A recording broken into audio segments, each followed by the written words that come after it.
Olá. Como todos sabem, estamos vivendo uma grande epidemia de dengue no Brasil. Neste momento, é importante termos uma ideia clara do que significa isso, como essa epidemia acontece, com as características principais da doença e de que maneira nós podemos enfrentá-la. A principal informação é que nós temos que ter conhecimento para poder lidar de modo adequado com esta grande problema de saúde pública que está acontecendo em nosso país.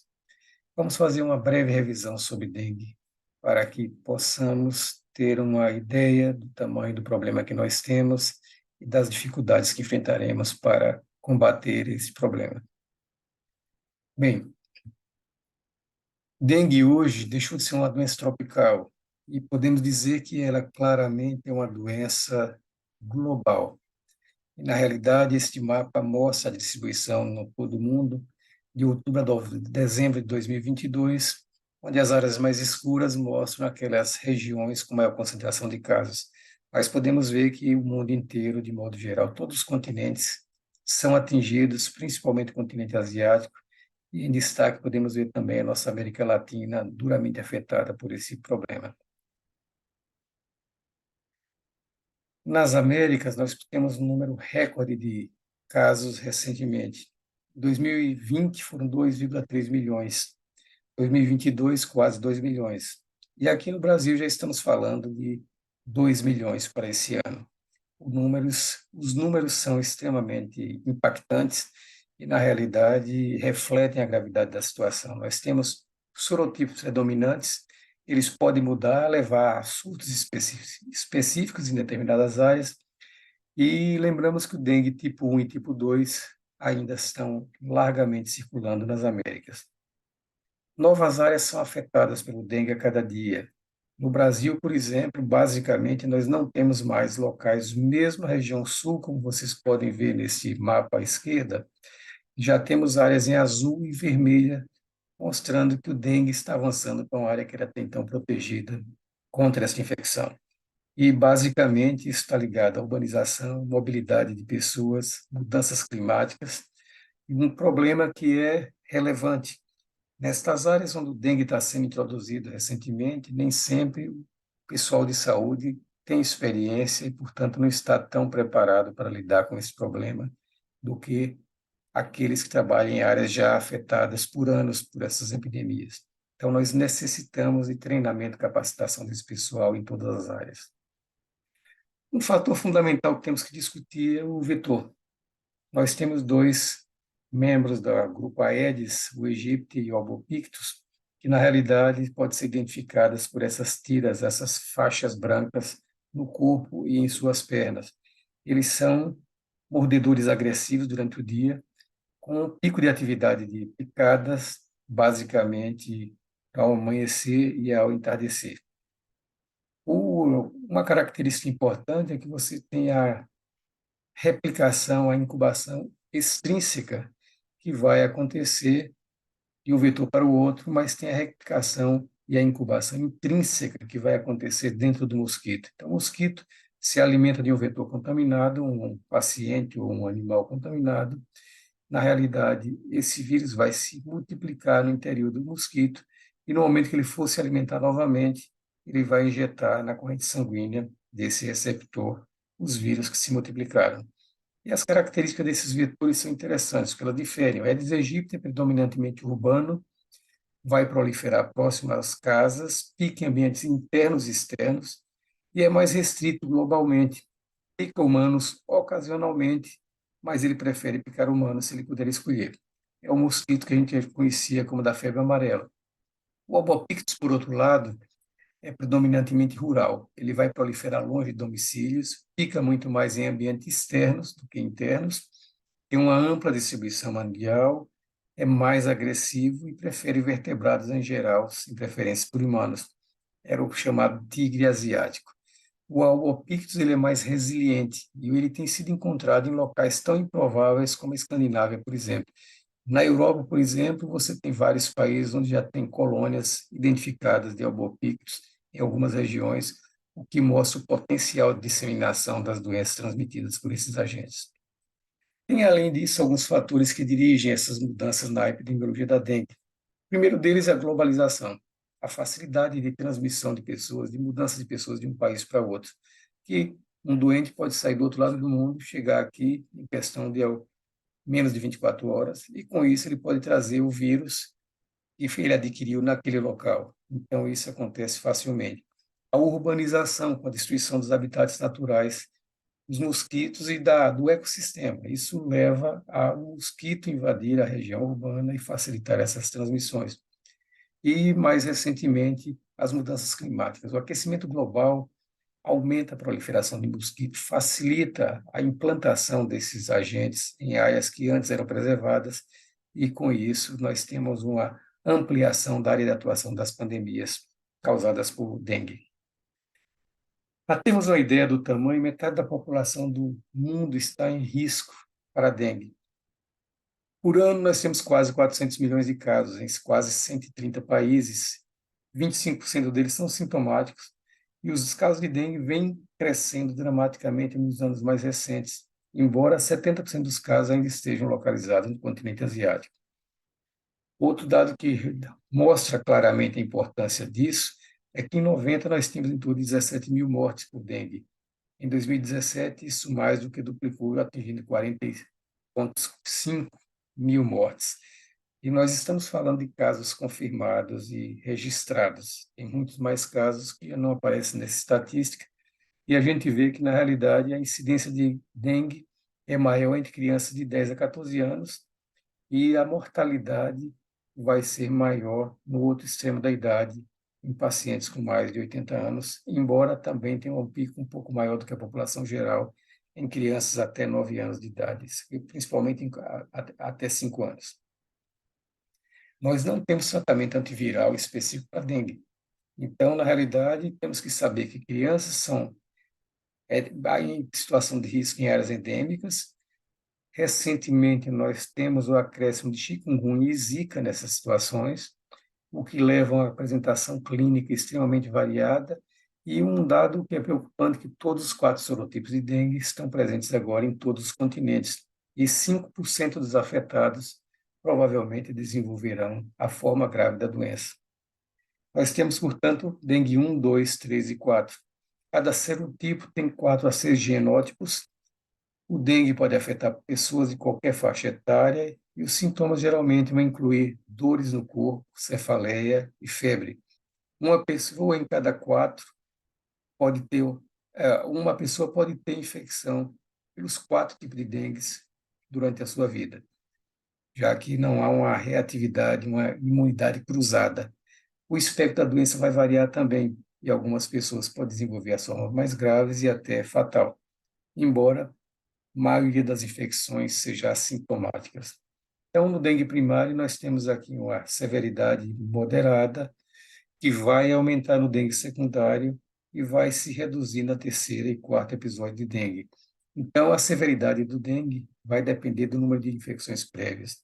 Geralmente, na primeira vez, ela é pouco sintomática.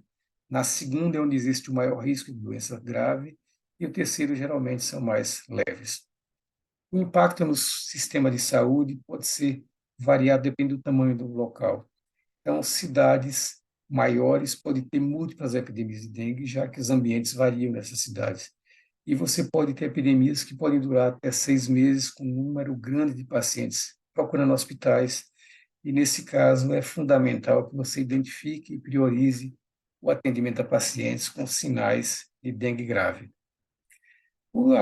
A clínica da dengue geralmente é uma doença aguda febril, pode ser provocada por qualquer dos 4 sorotipos, pode ser infectado mais de uma vez. O dengue clássico tem mialgia intensa, dor retroocular e um racho maculopapular, que pode aparecer entre o terceiro e o sexto dia. A febre pode oscilar nesse período. E na doença grave, você vai ter vazamento de fluidos a partir dos capilares, isso pode levar a choque, e usualmente isso acontece após a segunda infecção, como citamos há pouco. Há um aumento mundial da incidência de 300 milhões, quase 400 milhões de casos por ano, e dos quais quase 100 milhões são sintomáticos. A mortalidade pode ser reduzida quando a gente gerencia de modo adequado as doenças com suas formas mais graves.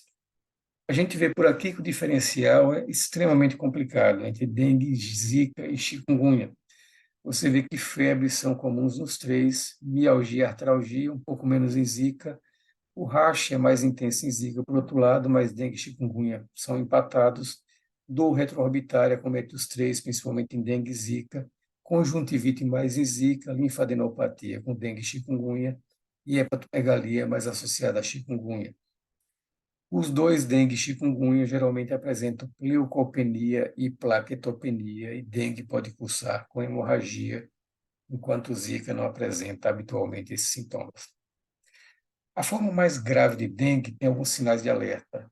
Dengue provável, você viver ou ter viajado para as endêmicas, febre e mais dois dos critérios, náusea, vômitos, rash, dores, eu peço toniquete positivo, isso não é sempre, não é muito específico, leucopenia, e ficar atenção para os sinais de alerta, e, obviamente, você deve tentar confirmar laboratorialmente. E os sinais de alerta são dor abdominal, vômito persistente, acúmulo de fluidos, sangramento de mucosa, letargia, astenia intensa, aumento de fígado por mais de 2 centímetros, e quando você tem uma hemoconcentração caracterizada pelo aumento de hematócrito e rápida queda nas plaquetas.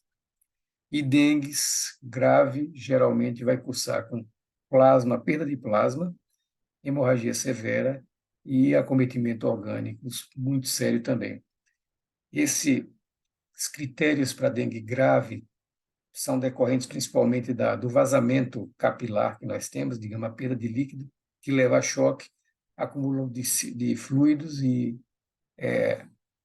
disfunção respiratória, sangramento grave e vários órgãos, envolvimento de vários órgãos, principalmente o fígado, com enzimas atingindo níveis acima de 1000, pode ter comprometimento de consciência e afetar também coração e outros órgãos. Existe uma interação imunológica entre os 4 tipos de dengue, e a hipótese diz que, na realidade, você tem uma relação clara entre a reatividade cruzada de anticorpos ao longo do tempo. Na infecção primária, geralmente você vai ter uma resposta forte, específica para o sorotipo infectante, e você vai ter uma reatividade cruzada mais leve, menos intensa para outros sorotipos, e isso pode levar a um fenômeno de potencialização da infecção. Esse estudo mostrou de modo muito claro que, na realidade, o nível de anticorpo muito baixo ou mais alto não está associado à maior gravidade. Entretanto, quando na infecção inicial você tem um nível baixo, um pouquinho mais elevado de anticorpos, mas não tão elevado, você aumenta significativamente o risco de febre hemorrágica, o risco de sinais de alerta e o risco de hospitalização.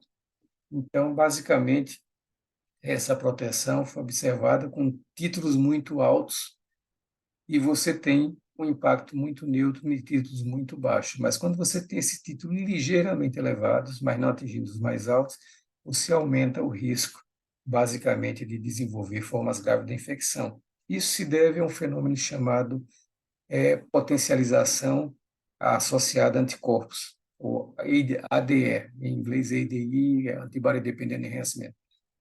Você tem uma infecção primária com dengue, que vai levar a uma resposta imune induzida. Essa resposta imune produz anticorpos heterotípicos, infecções prévias. Se já existissem esses anticorpos heterotípicos em baixos níveis, eles vão capturar os vírus circulantes e vão apresentar esses vírus para macrófago que tem os receptores de anticorpos. Esses monócitos, desculpem, esses monócitos não têm condição de bloquear essa infecção pelo baixo nível de anticorpos. E o que acontece? Eles são infectados pelo vírus e viram uma fábrica de vírus da dengue. E essa proliferação aumenta a carga viral, e isso vai aumentar o risco de doença grave. E, na realidade, o mecanismo é basicamente, quando você tem uma resposta habitual à infecção por dengue, os receptores de dengue vão levar à ativação do receptor de padrão de reconhecimento de padrões, que leva ao aumento de uma resposta inflamatória tipo mediada por interferon 1. Então, a resposta de citocinas pró-inflamatórias que vai bloquear a infecção, lisando os vírus. Quando você tem o ADE, o que acontece? Aqueles baixos títulos de anticorpos capturam o vírus, levam para o monócito, e isto vai bloquear a sinalização para a produção de citocinas inflamatórias e vai aumentar a produção de interleucina 10, que é uma citocina anti-inflamatória. Isto vai suprimir a sinalização de citocinas e leva um desvio para TH2. E essa resposta TH2 é incapaz de bloquear a infecção, isso leva à proliferação viral sem precedentes, o que vai causar aquelas infecções mais graves, com risco de doença hemorrágica e até morte. Então, uma vacina parcialmente efetiva pode fazer simular a infecção primária por dengue.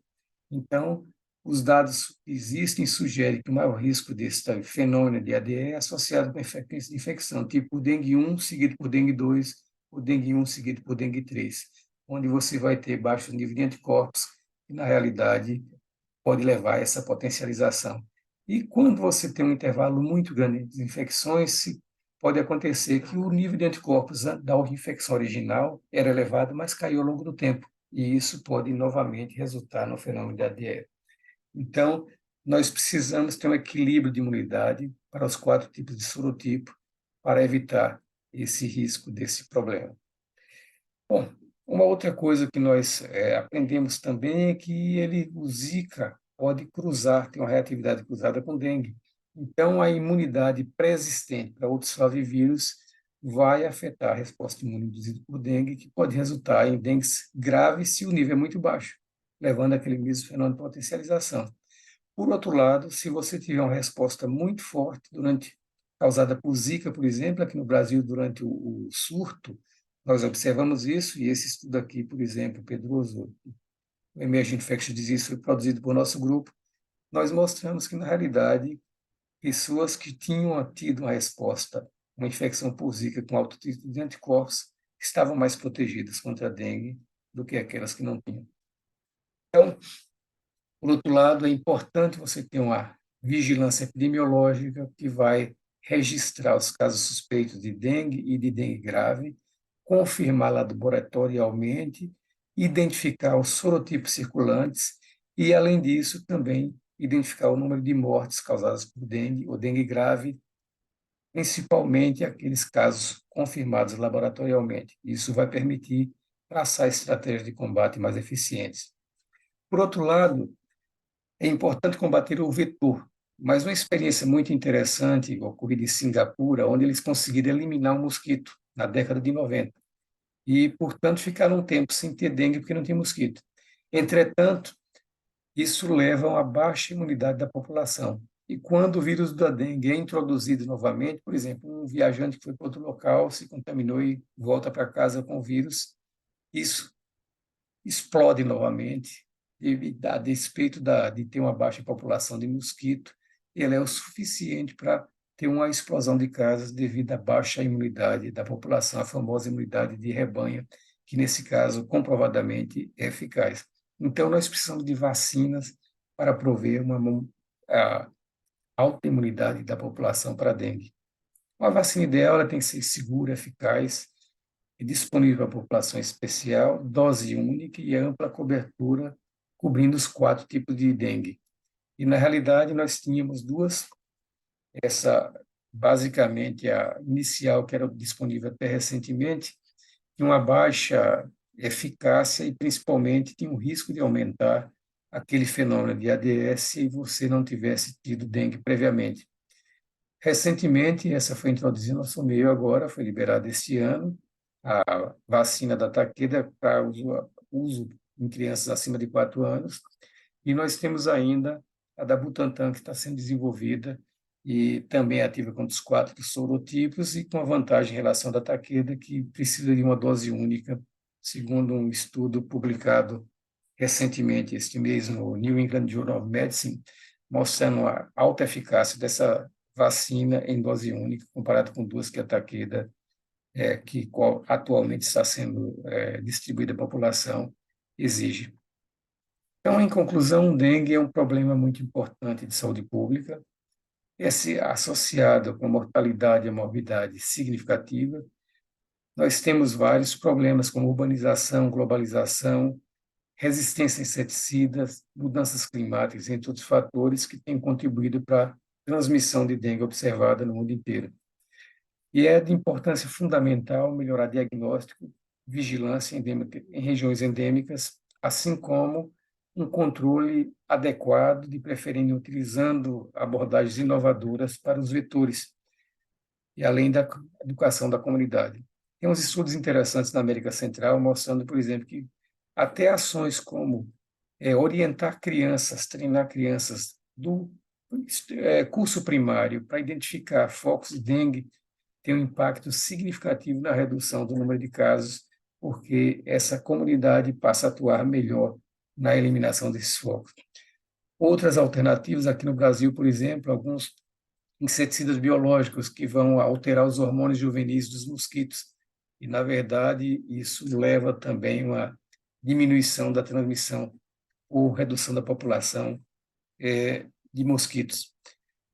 Tem estudos também mostrando que a distribuição de uma bactéria que pode afetar o mosquito, como a Wolbachia, por exemplo, pode levar à redução dessas populações, reduzindo o número de casos de dengue.